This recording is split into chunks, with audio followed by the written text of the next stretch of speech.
What is up, everyone, and welcome back to another episode of Manbitesfilm, episode 76. We're almost there. I am one of your hosts, Branden. Joining me, as always, is the regular crew.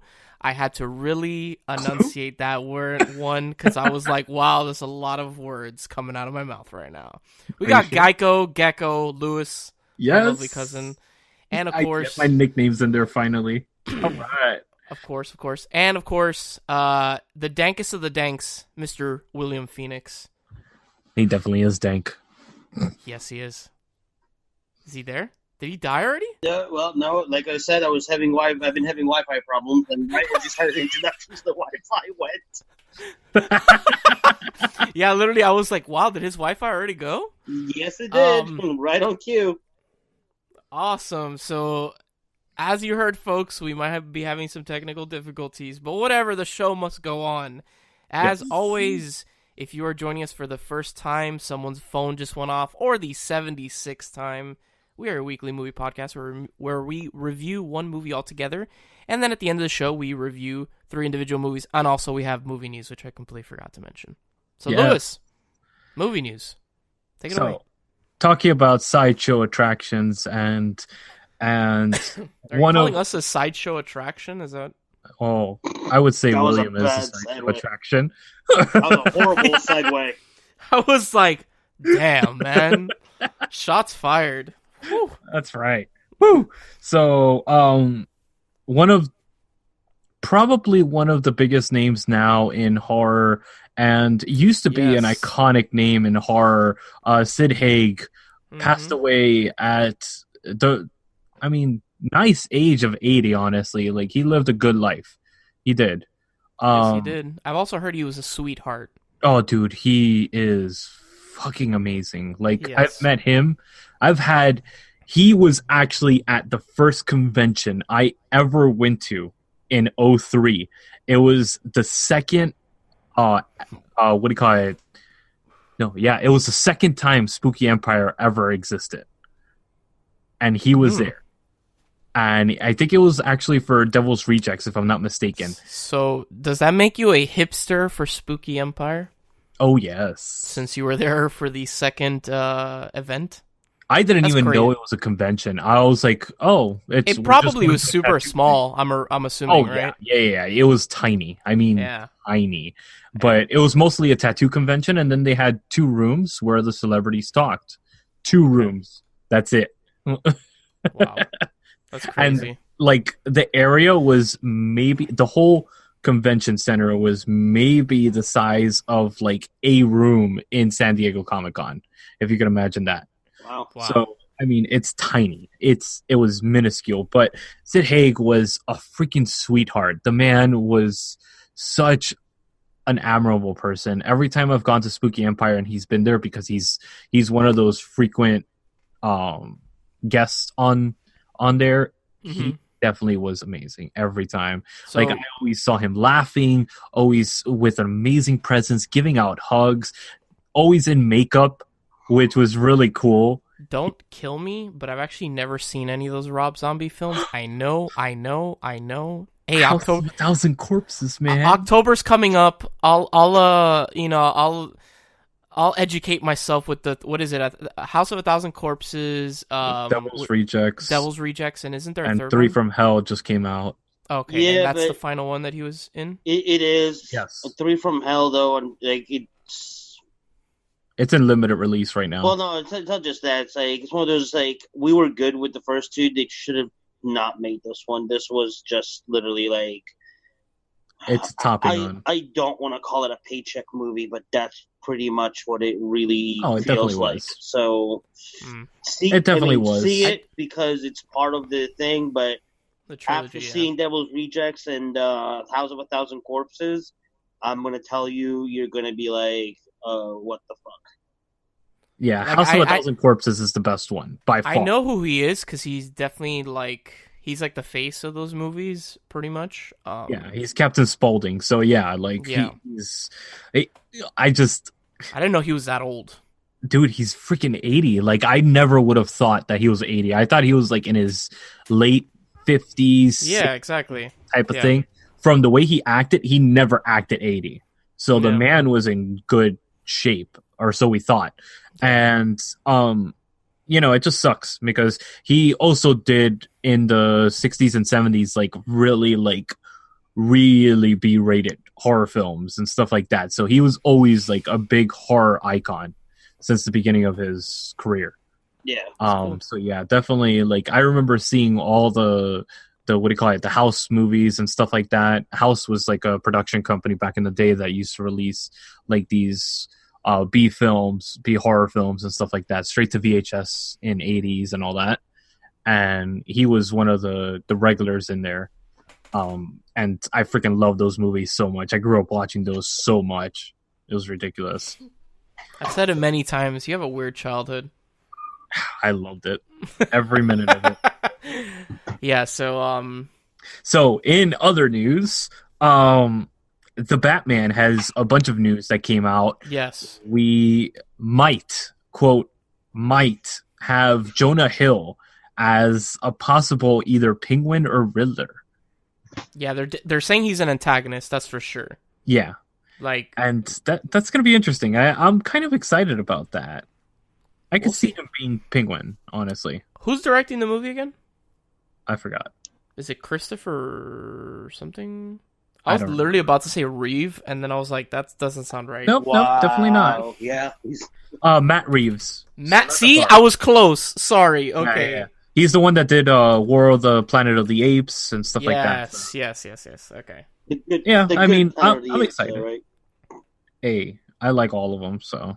We've already had this conversation. I remember us talking about Planet of the Apes on the show. Let's not go down this rabbit hole again. So, But yeah, and also there's another actor that they were mentioning. was there?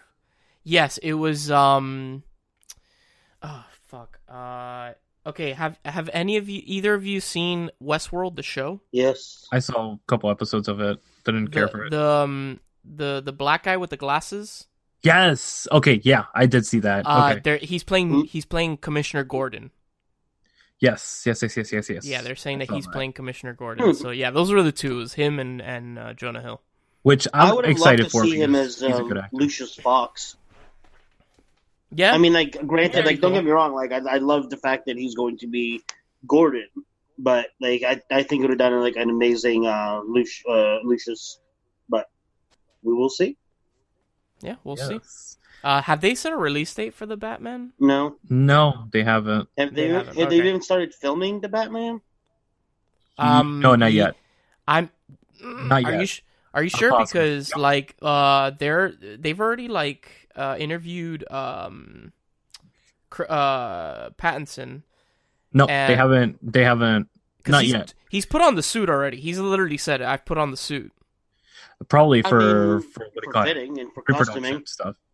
Yeah. Yeah, true. But I mean, true. like, let's That- face yeah. it. If any of us were ever cast in anything Batman as Batman, the first thing we're fucking doing the moment we walk on set is go straight for the fucking suit.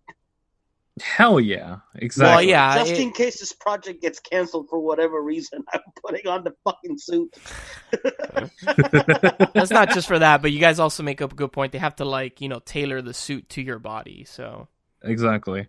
yeah. So I'm gonna take a beeline completely, and we're going into Oh boy. what I wanna call just what the fuck news, because I think this is gonna be interesting stuff, and I want to find at least Oh, is this what you were talking about? 2 to 3 articles of what the fuck news.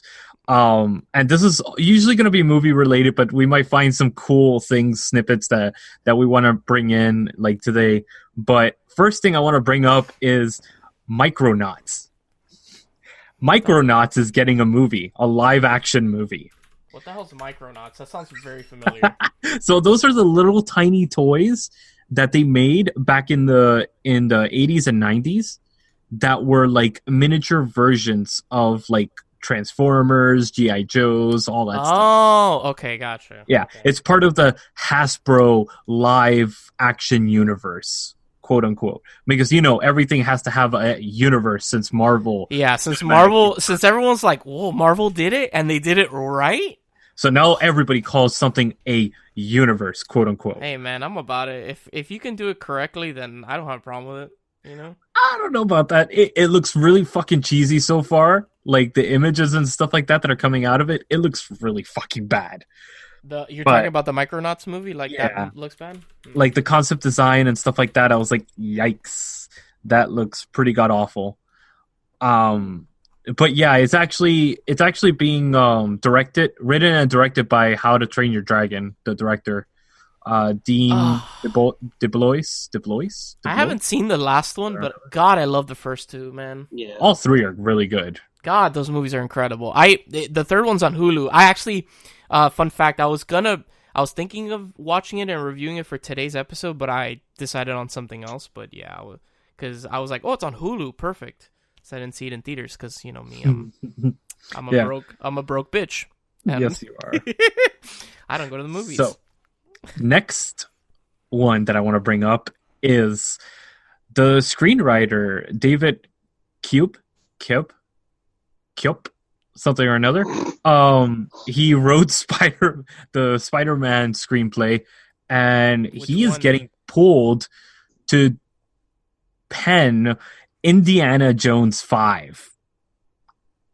So we talked about this before. We're yeah, but it's been in purgatory for the last. No. What I'm getting to is like, we all think that this is the final Indiana Jones movie, right?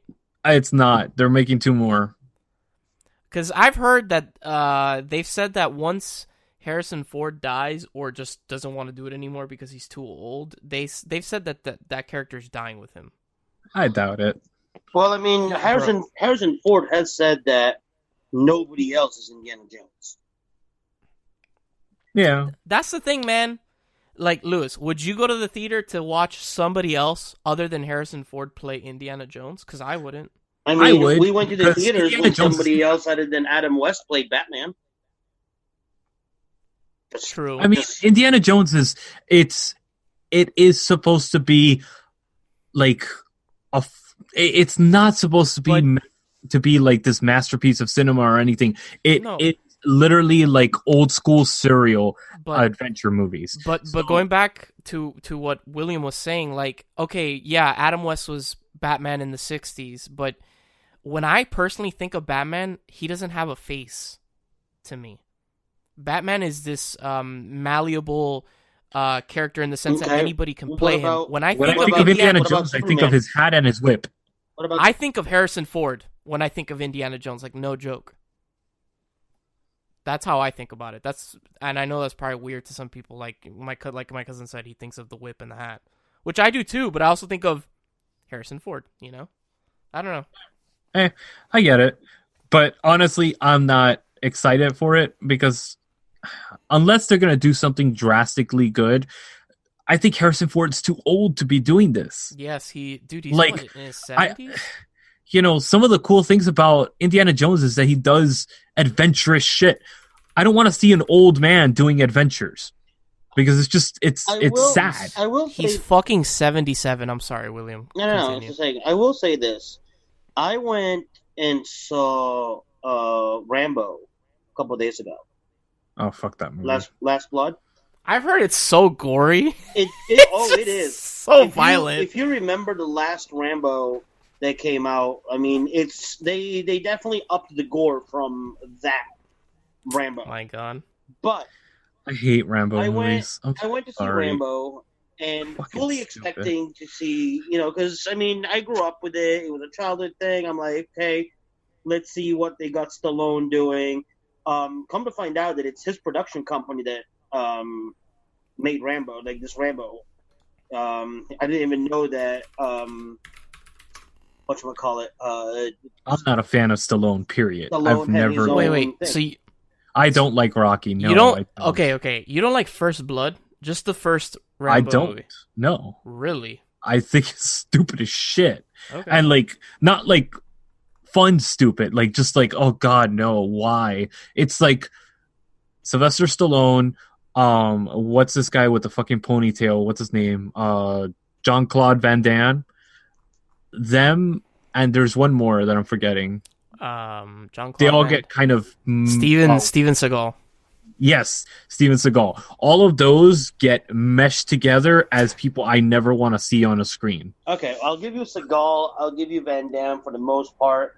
But I mean, they I don't know. I see Stallone. I see Stallone, Harrison Ford, Chuck Norris, like those kind of actors. Like in like they're ever in a group them different. with Harrison Ford. They're in a different thing. But is Last Blood a popcorn movie? Absolutely, it is. Is it gory as hell? Absolutely, it is. Does Stallone for the how old? Can you look up how old Stallone is? Because he's up there in age with Harrison. I got you. He's like in his 70s, He's 80s. going to be too. 70s, 80s. But I will say this: he does a good job. He's 73. He's 73. Like he directed the movie or he produced the movie, and he knows his limitations.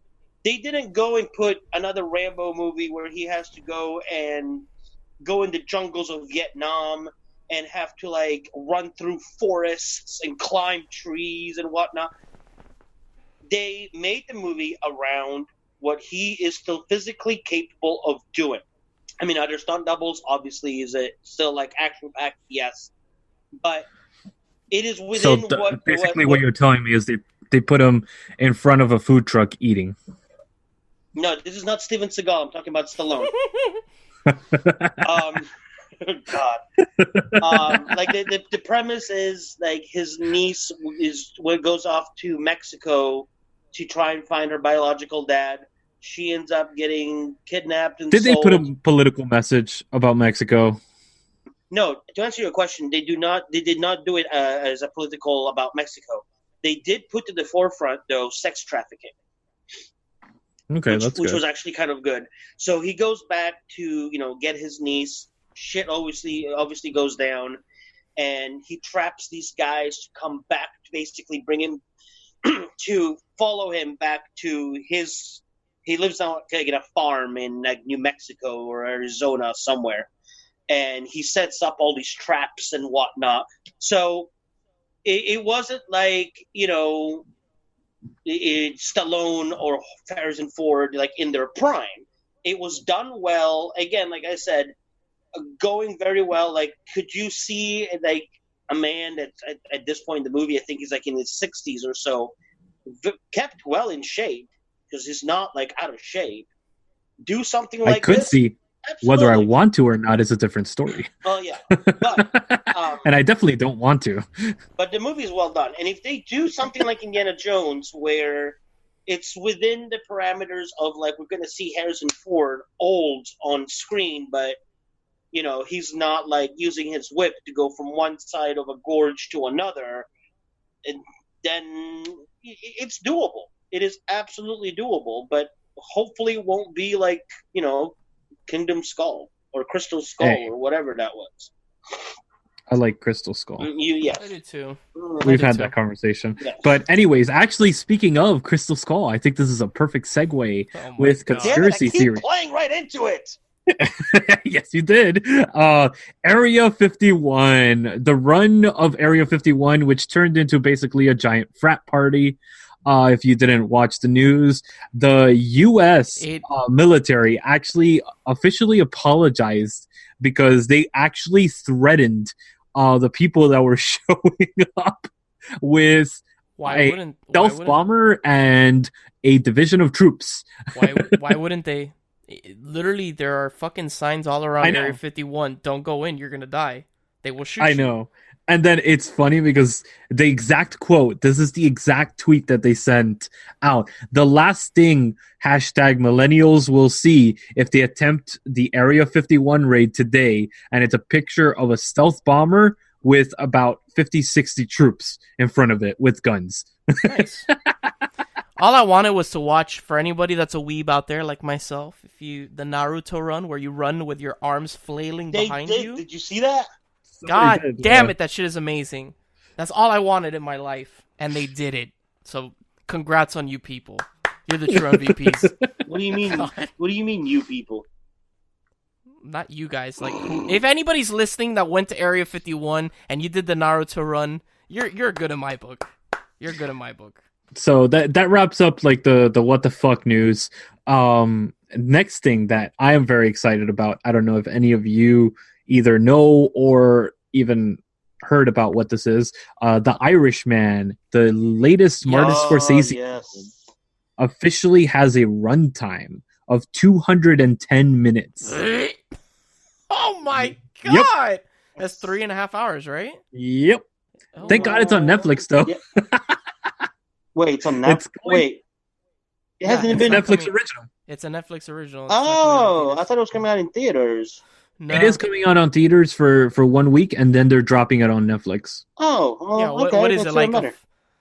What are they doing? Like a Breaking Bad, El Camino movie kind of bullshit, where it's like a limited run in theaters, but it's mostly going to be on Netflix.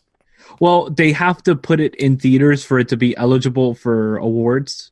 Oh, okay. So they have to do a limited run of 1 week at least for it to have any type of chance at winning awards. Got it. I didn't know that. Yeah. Then the other thing that I wanted to bring up is they have officially announced that the iconic character of Freddy Krueger, the Nightmare on Elm Street, is officially back in Wes Craven's hand. Like, there's been a whole... I don't know if you guys were aware of this, but there was a legal battle with the original writer of Nightmare on Elm Street and Wes Craven himself. Is that why they did that really shitty reboot? Yes, they did. Because he needed to keep the rights to it. So the only way to do that is produce a film that within a certain amount of time. That's why we keep getting Fantastic Four movies. I'm not even trying to be funny. That is exactly why we keep getting shitty, because they're like, we don't give a crap if it does good or not. We're releasing it so we can keep the copyrights. Haha, there you go. Yep, exactly. So Wes Craven has reacquired the domestic rights to that. So now they are going to be able to hold on and redo correctly Nightmare on Elm Street, I think. Hopefully. We'll see. Hopefully. Yes. The last bit of news that I wanted to bring up is the Joker film. Yes. They officially announced that it will not screen in the Colorado theater that out of the 2012 massacre occurred in. Aurora, Colorado? Yes. They will not show it in those theaters. I also heard that people were like calling the film company to advocate them to like talk about gun violence and shit like that. I hope they don't. That's why. No. They don't need to do that in there. Yeah. It's echo chamber again. The only people that are going to be listening to it are the people that are already obsessed with it, and then the other ones are just going to ignore it and be like, "What the hell's going on? Why is this in this movie?" Yeah, it's stupid. I agree. That's the last bit of news. It may not do as great in New York the first weekend it comes out, because it comes out the Friday of right in the middle of New York Comic Con. So it may the outings for New York may be a little. Like, I'm trying to find a way to go opening weekend, but it's like, I know how I am when I get out of New York Comic Con, and I'm like, in my head, I'm like, I'll go. I'll come home, I'll take off my Thor, and I will go. And then I remind myself, I feel like absolute death by the time I leave New York Comic Con after 12 hours of being there. Also, because I get in line at 4 o'clock in the morning. So, but I mean, it's definitely on my list. Wait, time out. You get in line at 4 o'clock in the morning? When I'm running late, yeah. What do you mean when you're running late? Okay, so here's the thing. So, places like Comic-Con, okay, there are certain places, which, by the way, again, for the second year in a row, I did not win the Funko lottery. So I'm pissed about that, but, it's whatever. There are certain booths that will have limited edition stuff, which I have to look at what the list is, which is literally first come, first serve. So you don't even know what the list is? No. I have to look at the list. And, for example, last year, they were the Dragon Ball Z booth, which is huge, was giving out, if you got in line, they were giving out tickets so you could buy limited edition Dragon Ball Z action figures. right?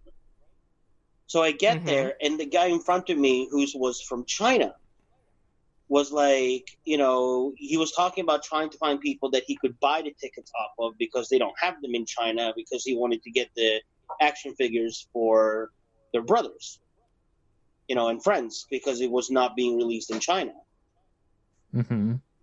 Needless to say, I may or may not have made my money back from my New York Comic Con tickets just by getting those pieces of paper and making a deal. Jesus. Yeah. Look at the hustler over here, dude. So, because the guy turned around, and I was like, jokingly, I was like, hey, I'll sell them. And, I'll suck your dick. And he's like, how much? And I'm like, I hate when people are like, how much? I'm like, because I never know. I don't want to like undergo. And I was like, I don't know. I'm like, how much are you willing to, to do? And he may or may not have given me a price that we accepted. And before I knew it, boom! I basically went to Comic-Con for free last year. Allegedly. So, Allegedly. Speaking of New York Comic Con, real quick, because it is next week, actually, a week from now. If anybody listening is in New York or is attending New York Comic Con, I have released it on both Instagram. I'll be releasing it, all the information, also on the Manbitesmedia media page. It is on my Instagram, House of Phoenix cosplay, and also my Facebook page. I have started a project called the #YouAreWorthy project, and I plan on going most days dressed as Thor, and I've decided that even if I don't go as Thor, I will still bring the hammer with me if anybody wants to stop and take a picture with it. I've attached a sticker, thanks to Raven Classy, that is a sticker of the hammer, and it says "You are worthy" on it. If you feel like you've been dealing with depression, self-worth, PTSD, like you're not good enough, you lead a rough life and you come to these conventions to get away from it and feel empowered, come find me, or if you see me, stop me and take a picture. Have a smile, do something, and all I ask is that if you post it anywhere, where it be Facebook or Instagram, Twitter, whatever, hashtag it "You are worthy." Spread the word. Show that it doesn't matter. You'll find him. Yeah, you trust me. I'll where I can He's find a him. big teddy bear. He's a big teddy bear that's dressed as Thor. Yeah, you'll find him. Pretty much. And so it's like I'm trying to like bring forth this, thought that it doesn't matter whether you're cosplaying a villain, whether you're cosplaying a good guy, something you made up, something that's like obscure. Come feel worthy. You can even be a weeb. Wow. But yes, you can even be quote unquote a weeb, as he so delicately put it.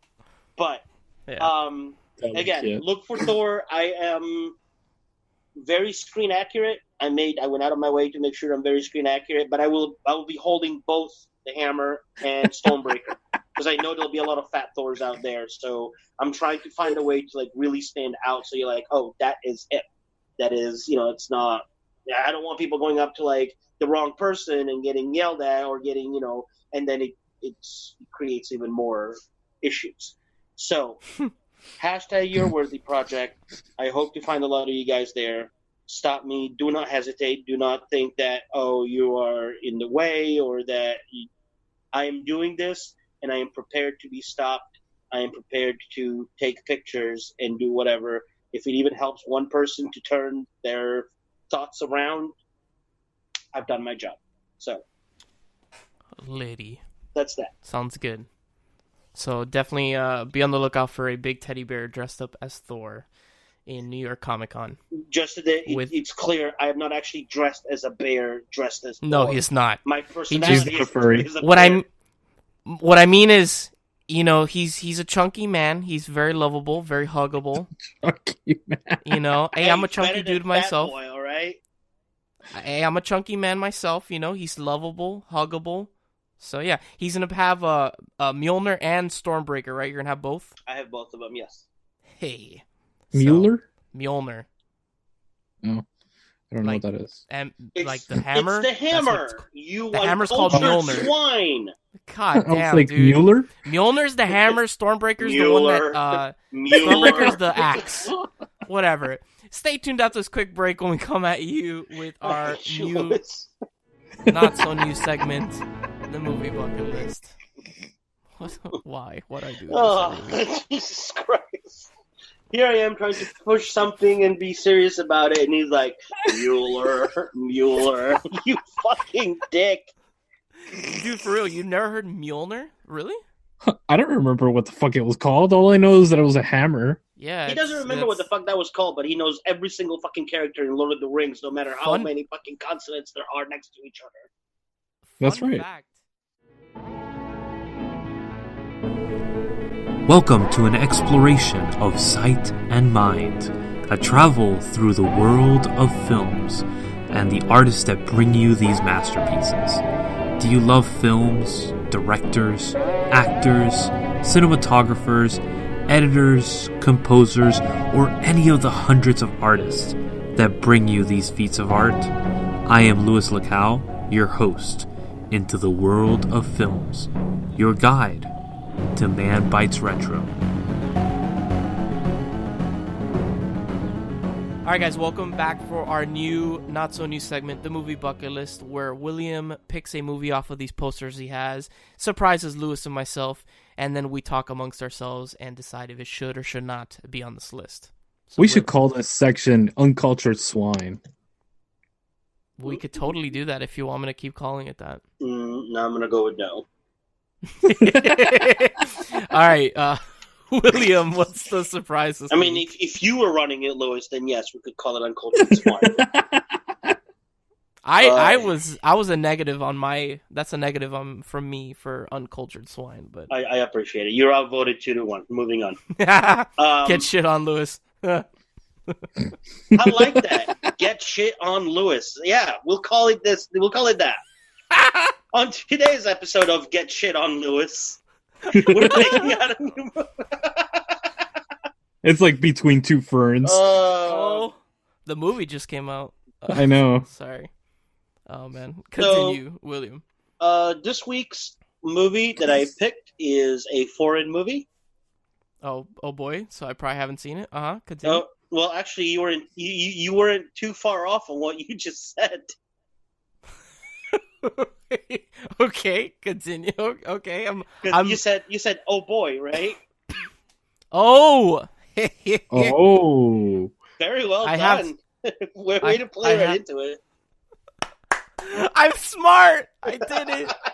Yes. Sometimes. This week's episode this week's movie is Old Boy. Is brought to you by Korea. Old Boy. And Lewis is about to have a. Yeah, he's in a nut. He's gonna be like, he's like, yeah, it's Old Boy. Yeah, son, bring some, get some. We them boys. So it's a 2003 drama mystery. It's about 2 hours long. It's Chan Wook Park. I think he just attempted to speak Korean. Yes. Chan Wook Park. It stars Choi Min-sik, Kang Hyo-jung, and Yoo Ji-tae. I believe it's pronounced. Actors and actresses that probably 99% of people don't know who they are unless you're Korean. Exactly, or you've seen this movie. I don't mean to sound. I don't mean to sound like an asshole. I'm just saying that, like, if you're not into Korean films like that, or you're not Korean, I'm pretty sure you probably don't know who those people are. And I will say right away, I do believe that this movie belongs on this list, and we all probably know why. Because there is a specific scene that happens that is uncut. It's how I mean, Lewis, you probably know the details. How long is the actual scene?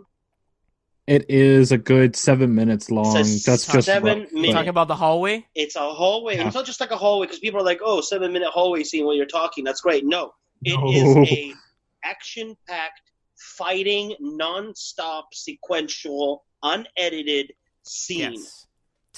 To give the listeners like to compare. It does have edits. It does have edits. Yeah, but like to cheats a little bit, but in a well like really, really good way. To compare it to something for the listeners, if anybody listening has watched Daredevil, the Netflix show, Yep. There's a fight scene in season 1 in a hallway, and also the prison fight in season 3 of Daredevil. Those were both like an ode to Old Boy. Yes. Yeah, I wouldn't doubt that the director probably liked how that whole fight sequence was shot in Old Boy and was like, I'm going to do something like that. I compare it to the Raid Redemption. That fucking movie is glorious too. I've actually never seen any of the Raid movies, but I've heard they're phenomenal. I've never even heard of them.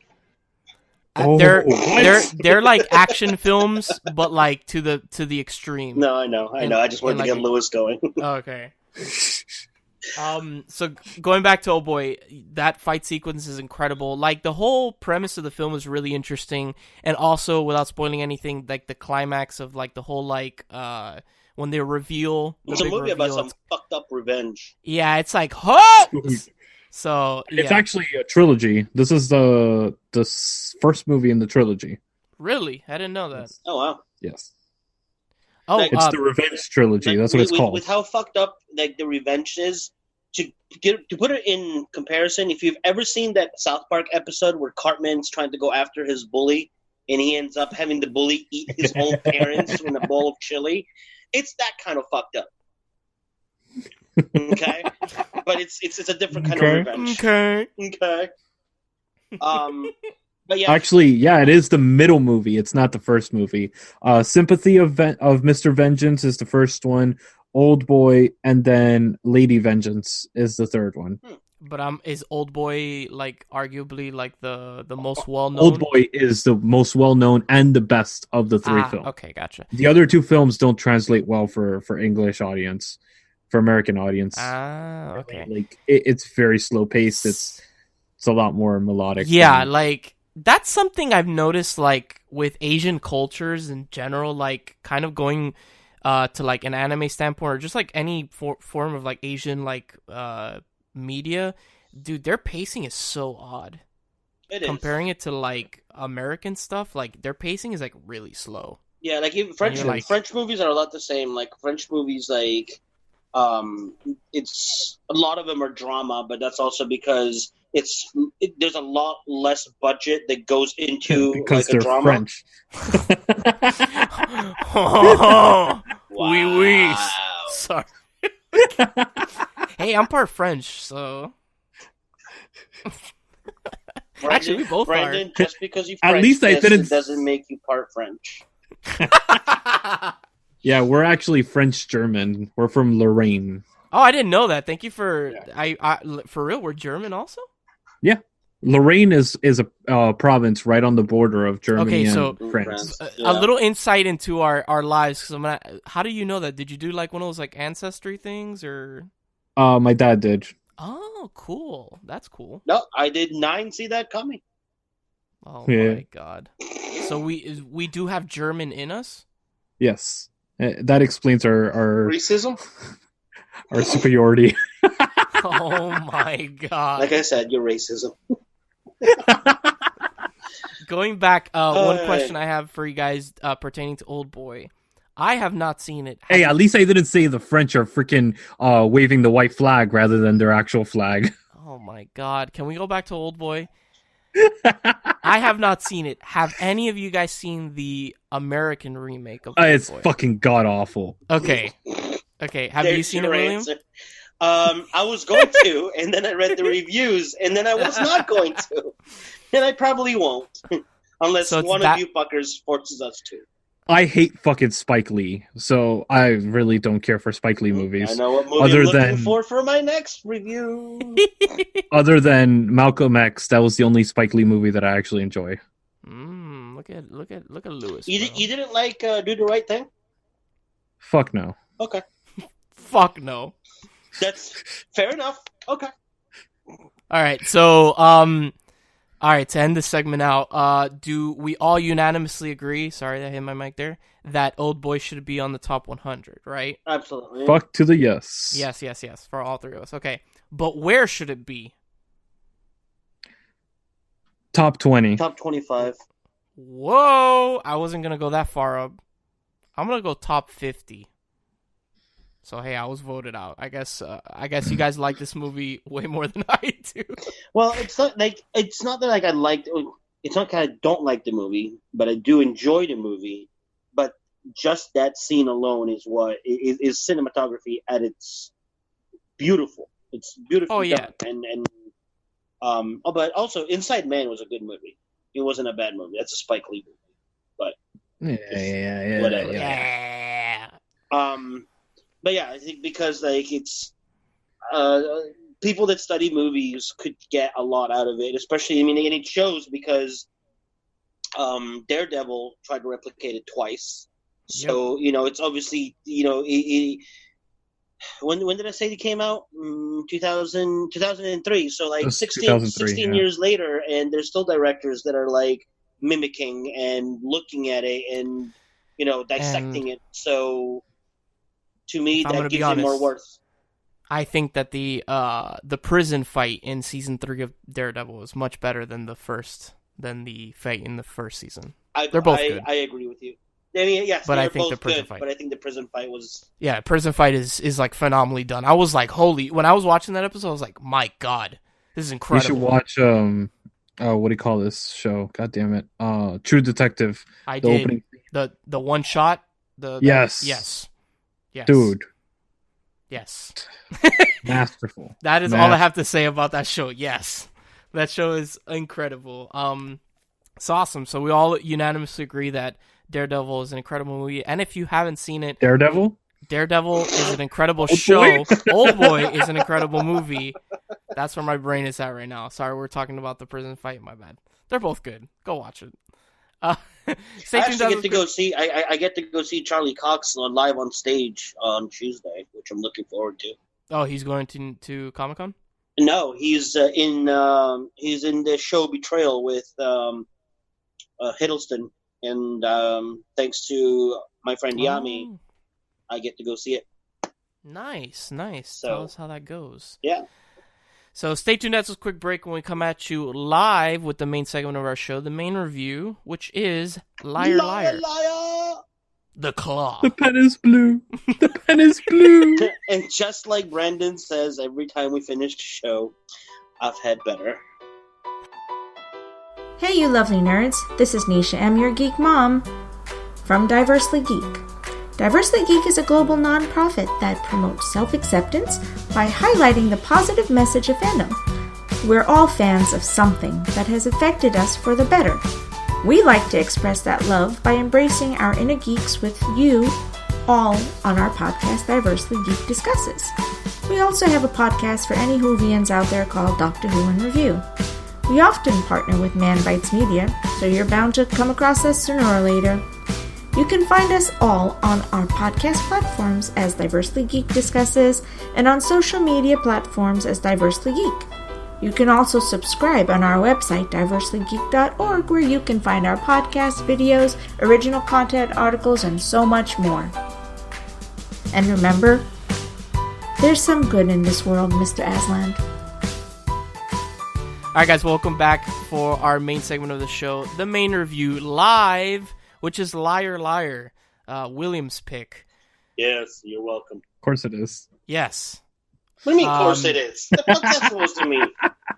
I picked a happy fucking movie that we all enjoy, Jim Carrey at his best, and making fun of the law. It is a very William pick. So, let's put it that way. Liar Liar stars my main man at his prime, Jim Carrey, playing a lawyer. No. At his prime, you're talking about like Ace Ventura. Dude, that's like 3 years after. Fuck off, dude. That's when he broke through with Ace Ventura. Liar Liar's like 3 years after that. Suck my dick, bro. He's still in his prime. What the fuck, bro? Get out of here. Whatever. Arguably in his prime.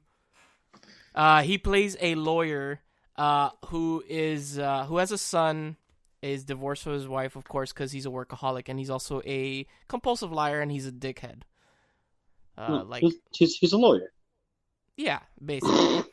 So his 5-year-old son... You mean a liar? Oh my god. So he promises his son he's going to go to his son's 5th birthday of course he doesn't.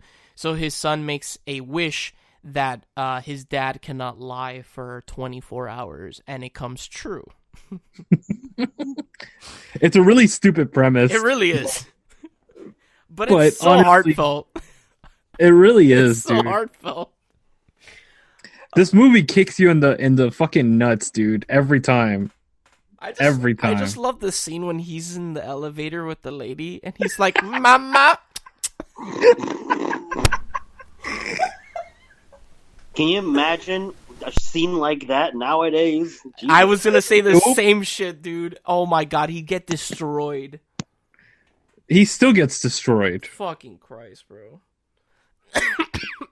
It's really bad that you can't even say that as a joke anymore, but whatever. Dude, there's a lot. So, I remember watching this movie. This movie came out, what, 97, 98? 1997. Yeah. I was 6 when this movie came out. And I remember my parents letting Christ. me... I know, right? I was 17. Oh, look at that. You're only 10 years older, bro. Relax. I remember my parents letting me watch it, and I enjoyed it as a kid. But now as an adult, you catch so many more things. Oh, so many Right? more. That you're like, whoa, Right? holy moly! It's like watching the Animaniacs.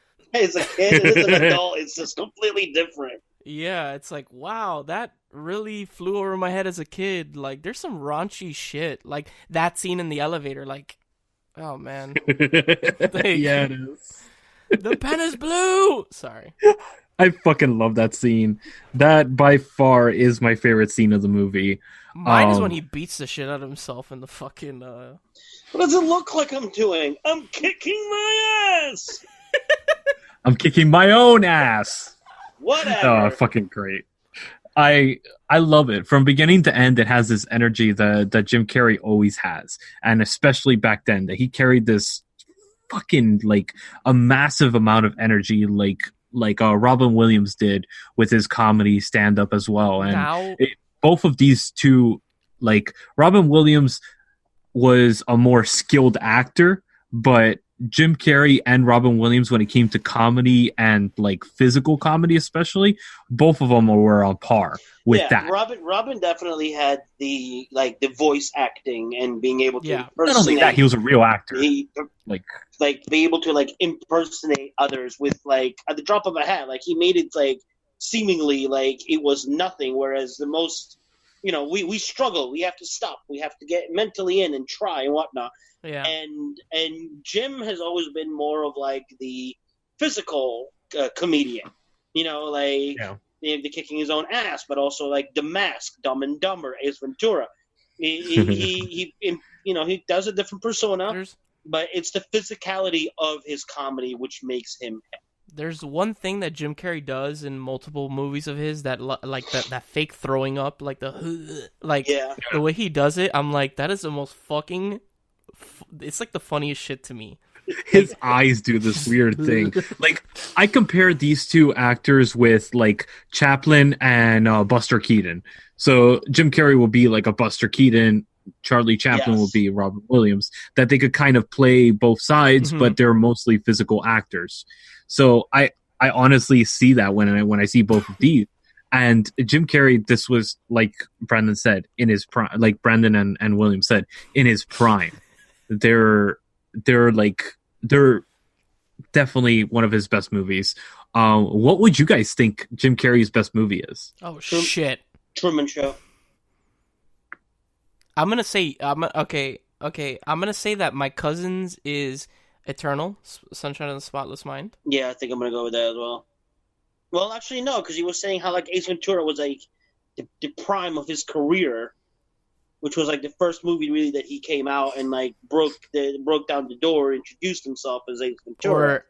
Or okay, so Eternal, or I'm gonna go with some weird ass random pick like The Majestic or some shit. Or Man on the Moon. Or that. Which one, Lewis? Or Cable Guy. So my order goes, for me personally, is Eternal Sunshine. There it is. There it is. Man on the Moon. Okay. And The Majestic. Yeah! That's why I was laughing, because I was like, you guys named 3 of the movies that I would have chosen. All right. Shit. What would I go? Wait, what was Man on the Moon? That's the one where he's playing what do you call it? The guy that Charlie Kaufman. Yeah. Not Charlie Kaufman. What the fuck's his name? No, my god. Andy. We got Andy. all three because Yeah. we got all Andy three because Kaufman. I said Man on the Moon. Mm-hmm. Yeah. We literally we got all three. Yeah. Wow, basic. We were both right on his Basic. first pick, which was Eternal Sunshine, and then I said The Majestic, and you said Man on the Moon. We got all three. Yeah. What about you, Brandon? What's your favorite? Or your top three? I have like scenes like I know as weird as a movie as Cable Guy is, like when he sings Jefferson So Airplane in that movie. Yes. It is incredible. I don't know, man. I'm gonna go with shit. Either probably Dumb and Dumber or Ace Ventura 1. Oh, but Ace Ventura 2, that scene with the rhino. Yes, when he's coming out of the rhino, it's just that's the best part of the movie. Yeah. Or when he gets hit in the knees with the arrows and shit. Yes. But that's like those parts are incredible. But then like in Pet Detective when he's like Einhorn's a man and like he realizes it. Einhorn is a man. And he just starts plunging his face and putting the toothpaste in his mouth or whatever, the hemorrhoid cream, whatever the fuck it is that he's putting in his mouth. Yeah. I think like my top three would be number one, Truman Show. Okay. I absolutely love him in Truman Show. Okay. I like Bruce Almighty. I thought Bruce Almighty was. What was the movie 23? 23 is the other one because that's a good one. The movie itself wasn't that great, but again, it was almost His like anti-Jim Carrey. You know what I mean? Like, we get some actors that we're so used to seeing in comedy that they wouldn't come out and they're like, I'm going to do something serious. We're all like, fuck. Because it could be, like, really great or it could just really suck. And he proved, I think that with both Truman Show and Number 23, he proved that he can And Eternal Sunshine? And Eternal Sunshine. He proved that he can be a multi-hit serious actor. It wasn't just like he had one good dramatic role and then when he tried it again, he just missed and missed and missed and missed. He's shown that at least three, he was really good at being serious. I kind of liked him in A Christmas Carol as well, but not as much as I enjoyed him in the others. How about a series of even The Unfortunate... Grinch was awesome. I was about to say, if you mentioned a series, no, just no. Series of Unfortunate Events was good. That's like the way that he acted in it. Yeah, it's fine. I think Robin Williams would have done a better job. Since we were talking, since we were comparing the two of them, not that he did a horrible job, but I think that to empower multiple characters within the same movie, I think Robin would have been a better selection. But it's not like he was like absolutely horrible. It was like the movie itself was just too much because they tried to incorporate, I think it was like 3 or 4 different books into an hour and a half. Yeah, exactly. And that's what kind of killed the movie as well. It wasn't like Jim himself. But did you guys enjoy the Neil Patrick Harris version on Netflix? I actually hell yes. Actually, so funny as hell. Let me guess. You haven't seen it.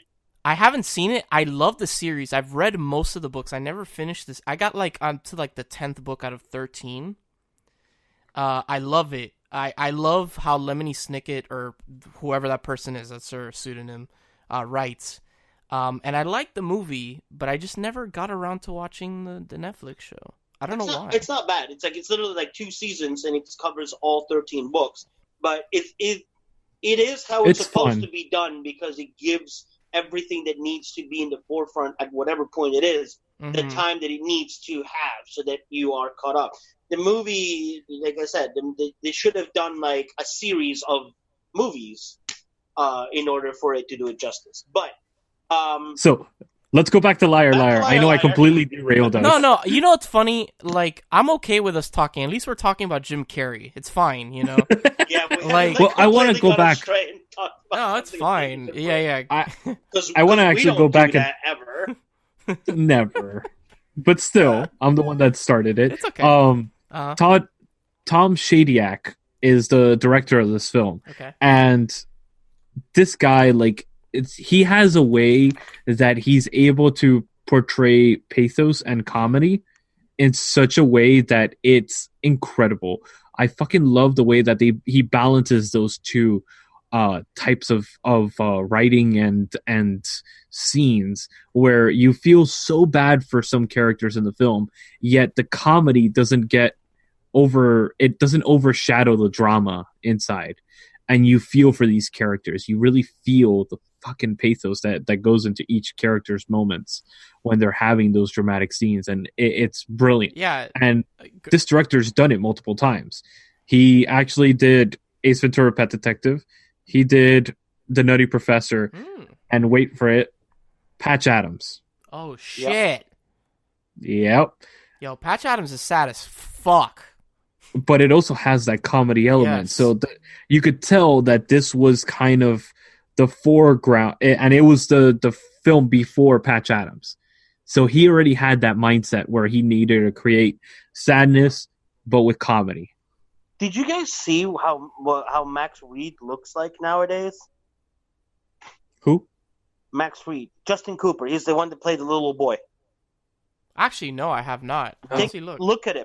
He literally looks like he could be like a wide receiver for a football team, or at least he's 30 years old.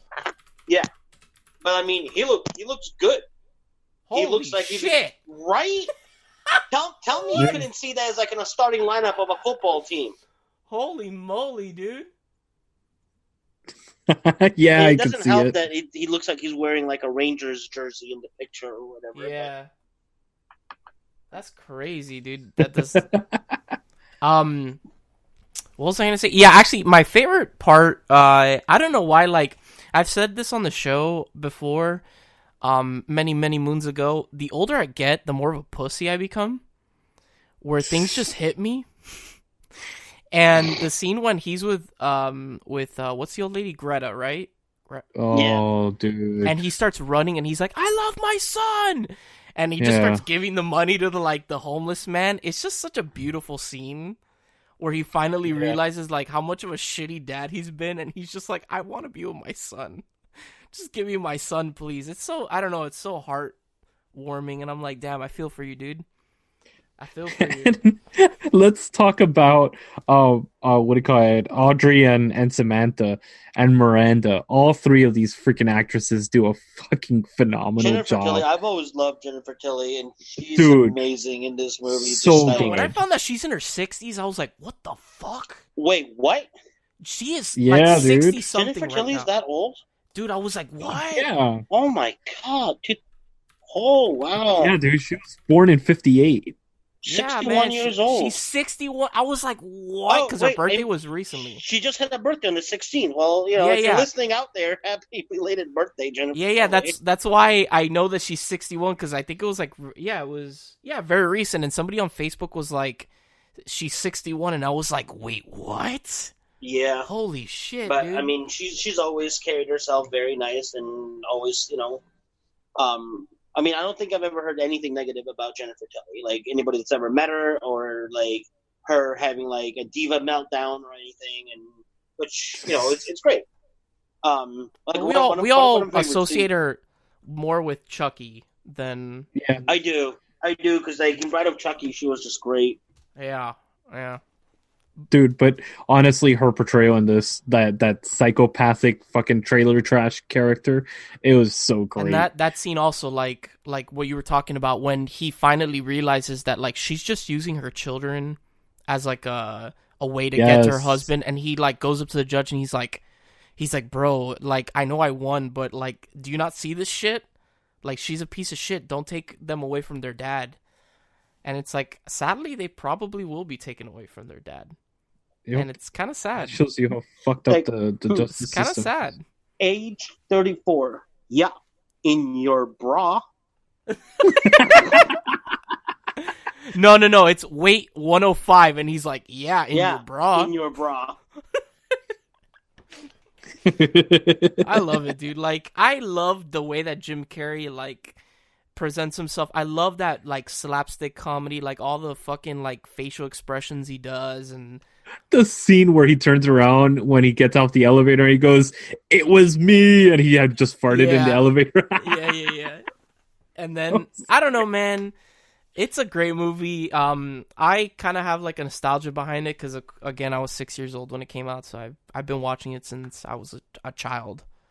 So No, but this honestly is a quality film. No, it is. It totally is a quality film that it still stands up to today. But I personally can say that I probably have rose like nostalgia tinted glasses coming. Like I'm rocking them shits right now. But but it still is a good movie. I think if I would show this to anybody who's never seen Liar Liar, they would be like, "Yeah, this is good." I don't know. I'm sorry, I'm reading I some didn't of the know quotes. Greta died. That sucks. Yeah, she looked pretty old in the film. She died she May did. 26, 2001. Wow, Damn. she didn't live much longer after that movie. Yeah, Holy shit. moly.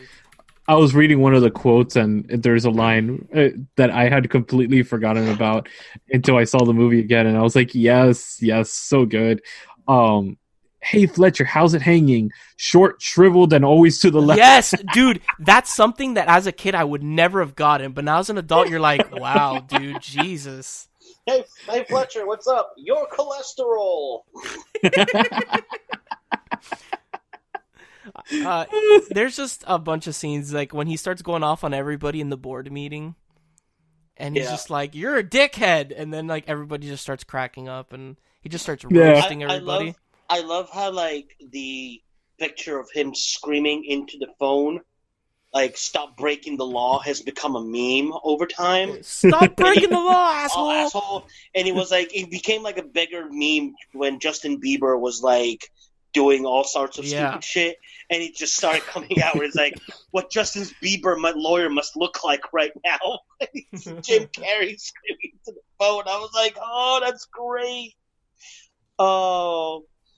So, all right, what would you guys give the movie for what it is? 9.5. Wow. I would give it like an 8.5. I'll give it a 9. A good 9 out of 10. Wow.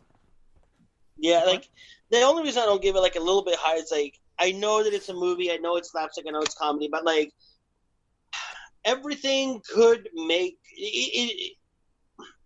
It sounds realistic and something that could potentially happen, but then when the whole airport scene was just way over the top. And it, to me, it was like, okay. But... Yeah, like, how long do you think he went to jail for that shit? No, and he's a lawyer. But this is like pre 9/11. Yeah. So this is where you could walk your parents all the way to the stop. You could have a cigarette while waiting for your plane. Yeah. Don't you miss those days? Yeah. But anyway, I'm glad you guys enjoyed it. I mean, I knew you guys would enjoy it. It was just one of those like, we're going into Halloween. I wanted to do something uplifting and funny before we get into. What really, in the end, thanks to Lewis, started all this, which is the Halloween and the horror movie genre, which is what we're going to be really good at. So, we're October. It's like our homecoming because it's how does all this started. So, yeah, this is our final episode in September. So, yes, it is. And next is Lewis's got pick. A good one. Yeah. So, yes. All right, guys, so stay tuned at this quick break when we come at you, not live, never live, with the final segment of our show, the individual reviews. Oh, shit, I forgot I was going to do those. As the songs of awakening rang through, the world was created. The silence was broken. Middle-earth, with its rolling hills, broken mountains, flowing rivers, and beautiful forest was created. Cellar Door is a journey into the mythology, the mystery, and the beauty of Middle-earth. Sit back. Close your eyes. And imagine.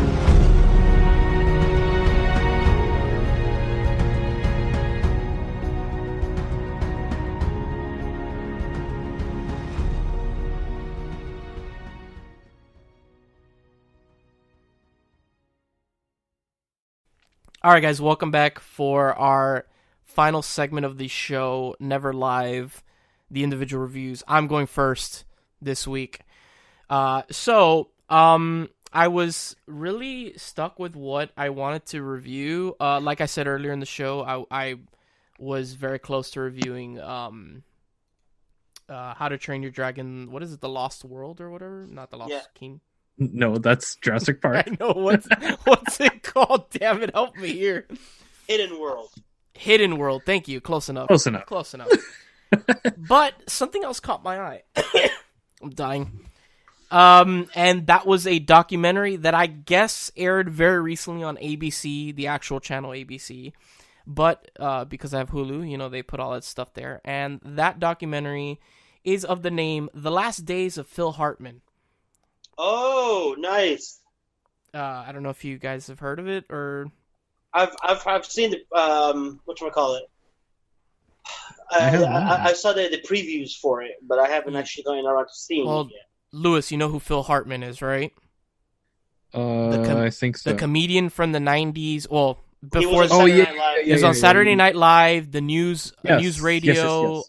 Yes, news radio, which I fucking loved. Yeah, he was the dickwad in news radio. Yes. So the documentary is about his entire life. I'm assuming it never says in the documentary, but I think it's like 2020 or some shit. It was probably like a 2020 documentary. And it talks about Phil Hartman throughout his entire life, that he was always into like sketch comedy and being like the jokester.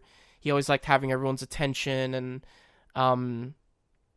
it was really interesting to just go into his life and see that he would like get married, and then within like 2 weeks he was like, I don't want to do this anymore, I guess, and he would just like kind of make his marriage like implode on itself.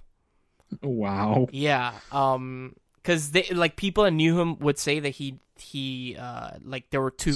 No, there were like two Phil Hartmans. There was like the one that was like the comedian that was always loud and in everyone's face, and then there was the recluse.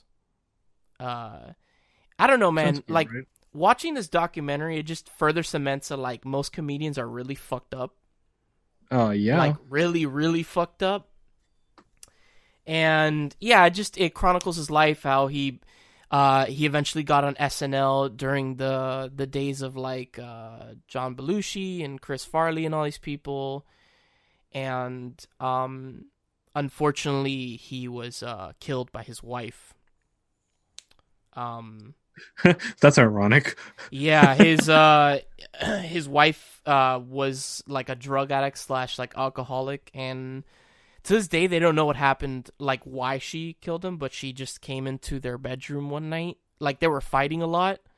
Their children were in the house and everything. They had a boy and a girl who were 7, and I think the boy was like 12 or 13. This is why it's not recommended to start arguments to get into a divorce. Yeah, and she was out and about, and she came home, and they got into an argument. The only reason they know that is because one of the children said that they had gotten into an argument that night. And she left the room, came back with a .38 in her hand, and shot him 3 times. Jesus. And unfortunately ended his career. Obviously. Yeah, ended his life and his career, and like, Jesus Christ. God damn, man. I like that, But it sucks because he was like on the rise. Like right after he died, they released Small Soldiers. He was in that movie. Yes, I forgot about that movie. I didn't know this. Crap. He voiced in the English dub of Kiki's Delivery Service. He voices Gigi, which is Kiki's cat. Yeah,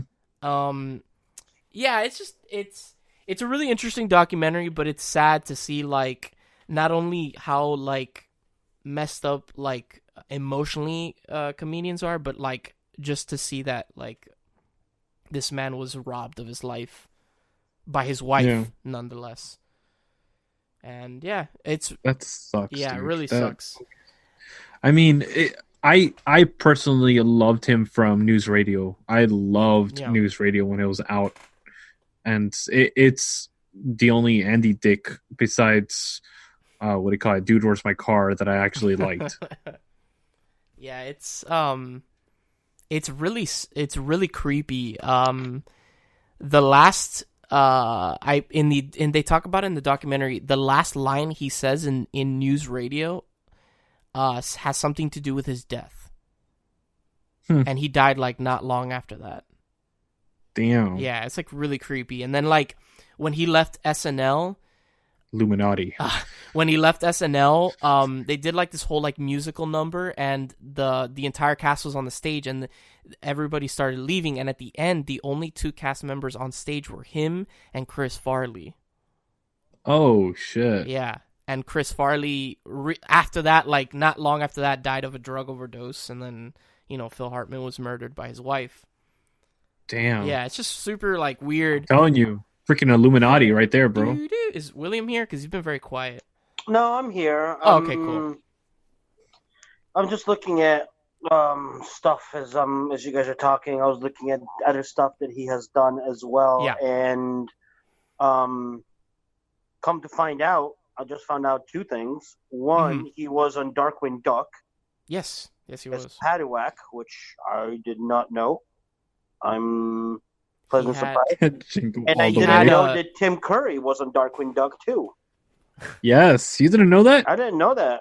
Taurus Bulba. Oh, yeah. So, like, that was just scanning through and it caught my attention. He had two characters. Phil Hartman voiced two characters on The Simpsons, the lawyer and some other character, I forgot his name.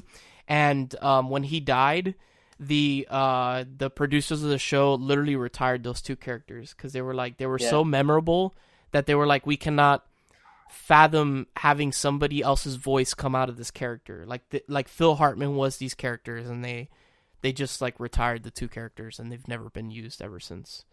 He was in Quick Change too. That was a good movie. He was in Page Master. Yes, he is. He was in Page Master. It's really Last Resort, Scooby Doo. Honestly, it's a really good documentary. It's on Hulu. It's 81 minutes. Coneheads. Yeah, he was in Coneheads. It's 81 minutes, unfortunately, because it's Hulu, and I don't know why it has a shit ton of ads. Like, I know Hulu has ads in general, but this one has because when you watch something that's like on something like ABC or like okay, they go to commercial every time that the actual show when it aired went on commercial. Oh my god, dude! I was like, dear God in heaven, there's so many fucking commercials. Like, it's way more than usual, but. Okay. This is why sometimes having Hulu without commercials is more beneficial. How much is Hulu without commercials? Like, just randomly? It's $12, I think. How much? Yeah, it's $3 more a month. $3 more? Huh, yeah. It's well worth it because that saves you half an hour. You're looking at like $36 a year more. But also, I don't have commercial, which is good. I basically pay for Hulu and Spotify together. Yeah, so you don't. Yeah. So whatever, I pay $5 for Hulu. Like, whatever, I'll deal with the commercials. It just sucked. Like, watching this documentary, I was like, wow, there's a lot of commercials, like way more than usual, because I didn't know that they added all those commercials. Yeah. But yeah, it's 81 minutes. It's really interesting. And it's cool to like basically go into the life of this really like well-known comedian and talent and definitely gone before his time. Yeah, exactly. And sadly, has everything taken away from him. And it's sad is what I'm about to say is because it kind of depicts the world that we live in. I'm kind of glad that when she killed him and then killed herself, didn't she? Yeah, she killed him. She shot him 3 times and then... In front of the kids? No, the kids were in another room. And then she left the house, went to a friend's house, and told him, I've killed my husband, and had the gun in her hand. She started rummaging through her purse. The gun, like, fell out. He picked it up. They went back to the house. He saw the body, called the cops, and then the cops came thinking there's an active shooter. The guy got the son out, and then the cops went in. They found the girl, like, she was in the corner of a room, like, I guess, like, she had heard the gunshots and she was scared. And then, She went into the room where Phil Hartman was dead. He was on the bed, and she sat down next to him. She put the gun to her mouth and like killed herself. And the cops found both of them dead on the bed. Basically, at least the kids weren't exposed to it. That's what I was going to say. Yeah, that's what I'm saying. Like in this day and age, unfortunately, where we hear about these murder suicides, where usually they kill the entire family. Yeah. Yeah, she at least had the decency, if you want to put it that way, of not killing the kids. It was just, dispute between her and Phil. She killed him, tragically, obviously. Yeah. And then instead of going and killing the kids as well, she just killed herself.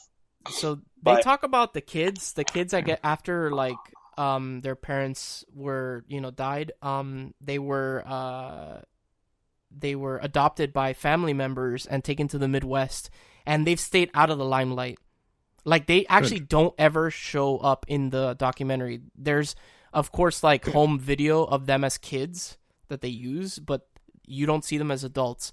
The only thing that you do see is that very recently, I guess, was Phil Hartman's on Father's Day, their daughter posted on her Instagram something saying that she missed her dad and that he was a beautiful human being, something along the lines of that. And I'm glad that they didn't exploit the kids. Yes. Or adults now, but that were kids when this occurred, because it just brings up traumatic events again, and it's all kinds of fucked for the kids. But honestly, very interesting documentary. I would give it a solid 8.5. It was very interesting, not long at all, 81 minutes. Just know that what you're getting yourself into with Hulu, there's a lot of commercials, but other than that, it's not nothing out of this world. So definitely check it out. Sweet. Yeah. So William, you are next. Okay, so sticking with Hulu. Right. Oh my god. When the movie Sorry, they have The Evil Dead on Hulu. I'm sorry. I just saw it and I was whoa. Go ahead. Okay, so I propose that before I get into my segment, every time you do, every time somebody gets that excited to where you feel like you just busted a nut over something, we're gonna call it "You Just Lewis'd." So okay, I'm about it. Let's go. So okay. You just Lewis'd. Cool. So sticking with Hulu, when the movie Straight Outta Compton had come out, I went to check it out, and I enjoyed it. I enjoyed the way that it was made. How it depicted everything. It wasn't just let's do all the good things that they did and not cover any of the bad things. So when Hulu announced that they were doing WuTang and American Saga, I was intrigued because I was hoping that it would be in the same style.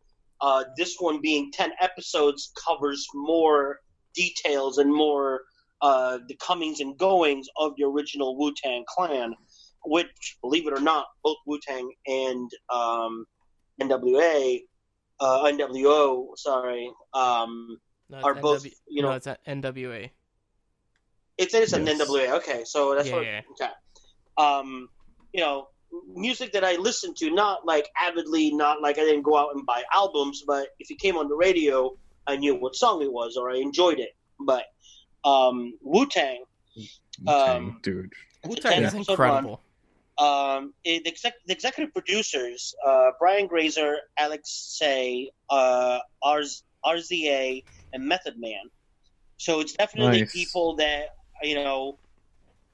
are people that are involved with. They're not just some random directors that kind of wrote the story and now directed. No, this is actually people that at some point crossed paths with Wu-Tang Clan members. As we know, the Wu-Tang Clan Redman was part of it. Redman was part of it. Giza, obviously. I think the most well-known one is Old Dirty Bastard. Yeah, but he died. Unfortunately, he passed away. Do you know that his son, I don't know which one, but one of his sons is now a member of the Wu-Tang Clan, and he goes by Old Young Bastard. That's awesome. That's so fucking cool. He's carrying on his father's legacy and kept most of his father's name, but because his son, he's not ODB. He's baby, I like it raw. Sorry, that song is incredible. That's why he ended up with how many kids did he end up with? I mean, honestly, this is a man that live on MTV when they were doing a special on him, Wu-Tang had just dropped an album that went that sold millions of copies, and this man on camera went and actually was able to cash in his food stamps. Okay. Oh my god. Right? Inspect the Deck, Ghostface Killer, Master Killer, Capadonna, You God, all original members. The Master show's really Killer, good, yes. right? The show's really well done. It goes through the ins and outs and how at first they were feuding with each other to the point where one of them tries to kill the other one in a drive-by. Yeah. So yeah, it takes place obviously in the early 90s in New York. Basically, like the synopsis is, in early 1990s New York, Bobby Diggs strives to unite a dozen young black men who are torn between music and crime, but eventually rise to become the unlikeliest of American success stories, the Wu-Tang Clan.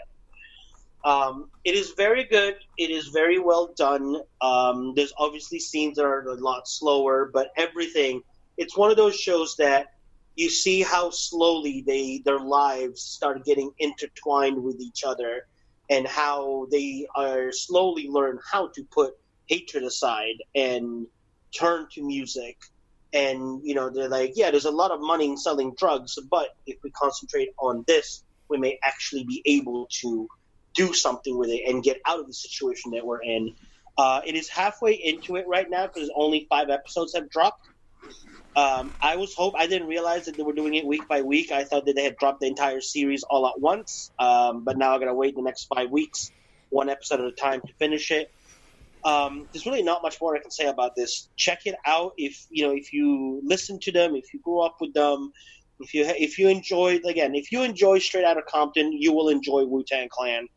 I easily give it a good 9 out of 10 stars.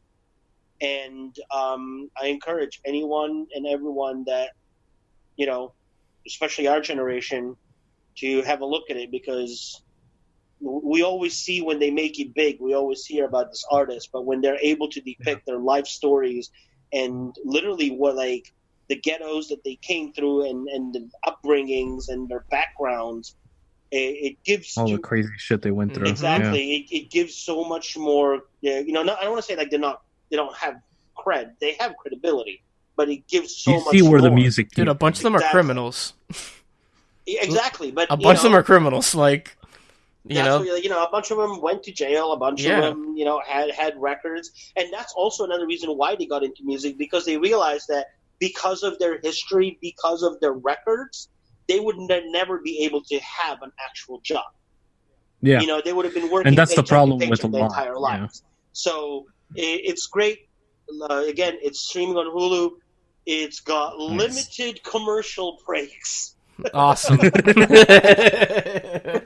So, have I'll a look definitely at it. watch it when it comes out. And some of the commercial breaks, actually, it's like behind the scenes and interviews with the cast and crew. So even then, you can pay attention to it and listen to it. So check it out. Nice. Okay. Whew. That's good. That sounds great, honestly. I love freaking Wu-Tang, and yes, I was definitely all about the motherfucking ruckus. Sorry. So, okay. Here we go. This film that I found, I literally just watched it last night. Ooh, and is this what you posted on Facebook? Yes. Ah, okay. This film struck a chord with me that I haven't connected with a movie in so long, that this reminded me what movies are all about. This is a film called In Search of Fellini, and it's streaming on Netflix. It's an amazing movie about this girl and her mom that they're raised in Ohio, but the mom is kind of like, she's kind of tired of the world and everything has kind of gone against her and all that stuff, and she has this child and she raises this child by herself, but she raises this child on classic cinema. So this struck a chord with me because it's the reason I love cinema is because of the fantasy element of it. The fact that you automatically, for an hour and a half, 2 hours, 3 hours, you're in this world, this imaginary world where everything around you comes completely apart and you don't have to worry about anything around you. You're looking at this screen into the lives of these people that are on the other side of the world, other worlds, traveling to places you've never imagined and telling stories that you've never seen before in your life and never could have imagined ever in your life. And you're teleported for those 2 hours. This film captures what that story is about, what that fascination with film is all about. This girl, the little girl that's of this family, she finds out that her mom's dying, and she had always lived this very sheltered life. Whenever an animal died, whenever a family member died or something like that, her mom would actually create a story and say that they went traveling somewhere, even the fish, even the animals and stuff like that. And she has a whole room full of postcards from different places, from different things that have passed away. So this is the kind of sheltered life that she lived, right? And then she finds out that her mom is dying right at the beginning of the film. And she needs to get a job. She's never had a job. She's 20 years old and she's never had a job. She's never, other than school, that was the only time she left her house. And she goes to an interview, which I don't want to reveal what it was because it's kind of a funny point. And she runs into this person that is giving her a flyer for a Fellini, Federico Fellini marathon.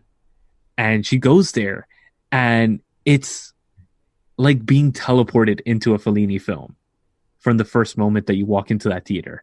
It's all these people cosplaying as characters from a Fellini film. Which, William, I don't know if you've seen most of Fellini's films. I can't say that I have. Oh, he's a very surrealist, very morose director. His films are very much about the sadness and disparity of humanity.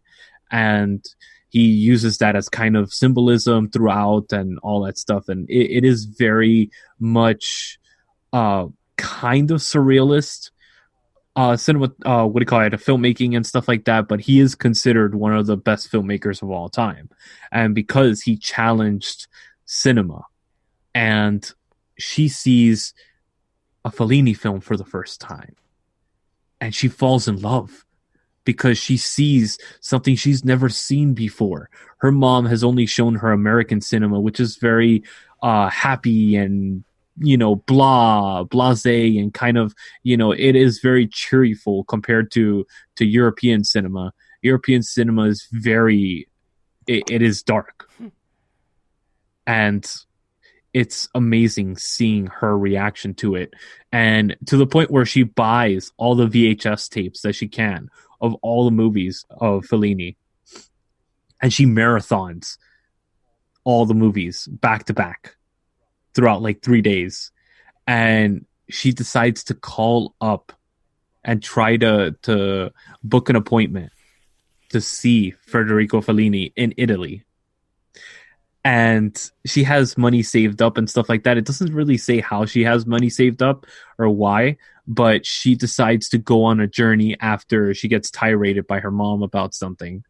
And she packs up her stuff and flies to Italy and commences this journey in search for Fellini.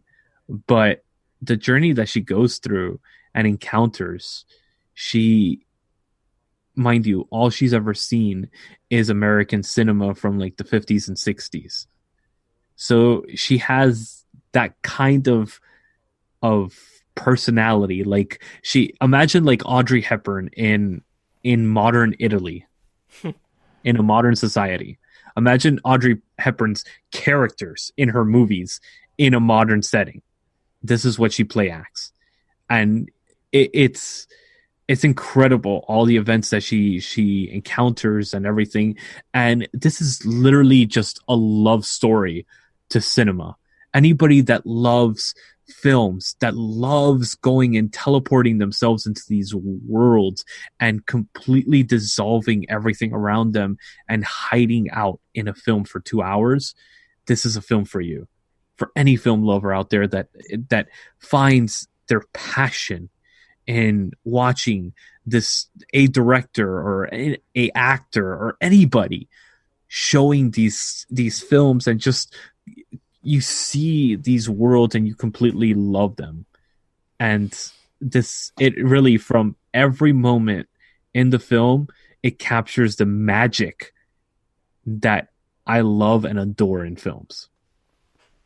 And it's done so beautifully. The story, it unravels so perfectly, and it grabs.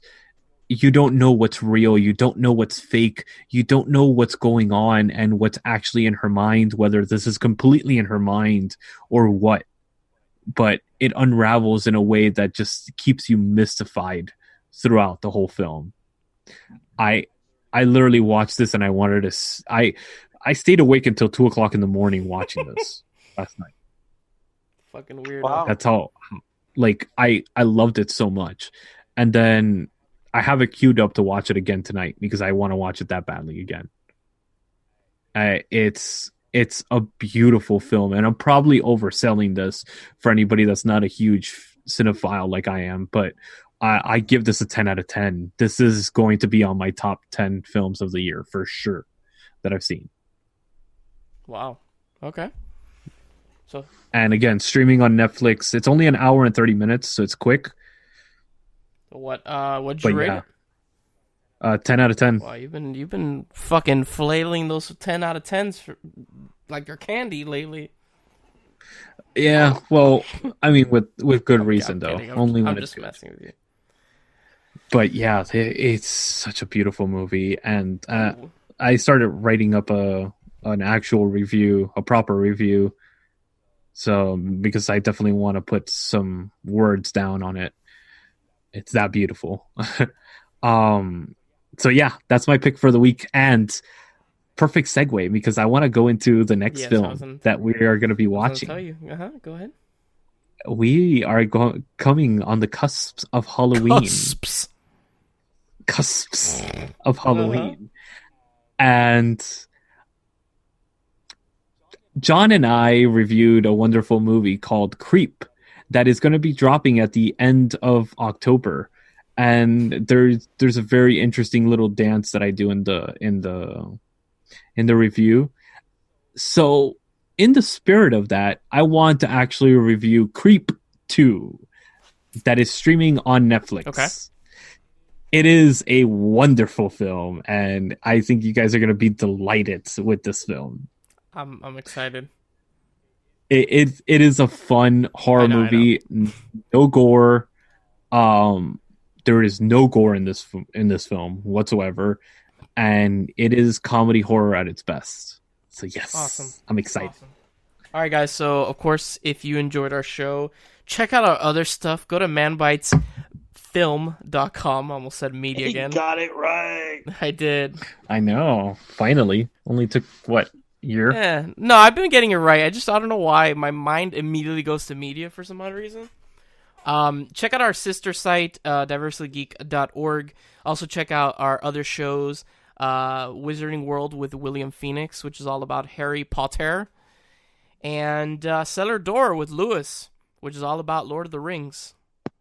And Nisha. But I know it's your baby. It's not about Lord of the Rings and Nisha. It's with Nisha about Lord of the Rings. It's Cellar Door, which is Lewis and Nisha, and it's about Lord of the Rings. And also our other shows, like Madman with a Mic, which Lewis does whenever the hell he feels like it. And, of course, fucking Candle Blowjobs. Yeah, which we haven't done one in a while. We literally haven't. We should be doing one very soon. You're due for a blowjob. Yes, we are. Before I wrap up the show, I wanted to talk about something that I'm gonna start this Friday. This Friday, around 9 p.m. Eastern Standard Time, I'm gonna start streaming I'm gonna be playing the new Zelda, the Link's Awakening remake for the Switch. You're gonna be twitching? Yes, it's gonna be on Twitch. So twitch.tv/ Toto Wiper, TOTOWIPER. Yeah, I don't really stream often or at all, but yeah, I'm gonna start streaming. So I'll probably stream for a couple hours, like 2 or 3 hours. It's gonna be really just chill. Playing the new remake of Link's Awakening, which I haven't played at all. Heard it's beautiful. It is beautiful. I saw my brother play it because of my brother's game. I don't own a Switch, but thankfully my brother does. Hey. So yeah, hopefully I'll see you guys there. Twitch.tv/ Toto Wiper. Yeah, it's gonna be fun. Yes, yeah, indeed. And you can see my All face. right. Hopefully, if I get my friend to lend me his webcam. You're trying to get viewers, not lose them. Hey. So yeah, hopefully you two can join, even if it's for like a little bit. Just come in, say hi. You know, I'll be looking at the chat, and it'll be quiet. Like, it's Zelda. It's not like a crazy game, so I could be looking at the chat as I play and stuff like that. And what's the handle again? Twitch.tv/ Toto Wiper. So TOTOWIPER. Yeah. Okay, awesome. I'll probably that Friday, so this Friday coming up, which is the 27th, I'll probably post something on like Manbitesfilm or Manbitesmedia, something saying that I should be going live soon with the. And it'll be in the notes. It'll be in the show notes with the handle of my Twitch channel, and you guys can come on in and hang out with me as I play Zelda and shit. So yeah, hope to see all of you there. So thank you, Lewis. Thank you, Brandon. Thank you, William. Always a pleasure. As always, I'm Brandon, and we will see you guys on the next episode of Manbitesfilm.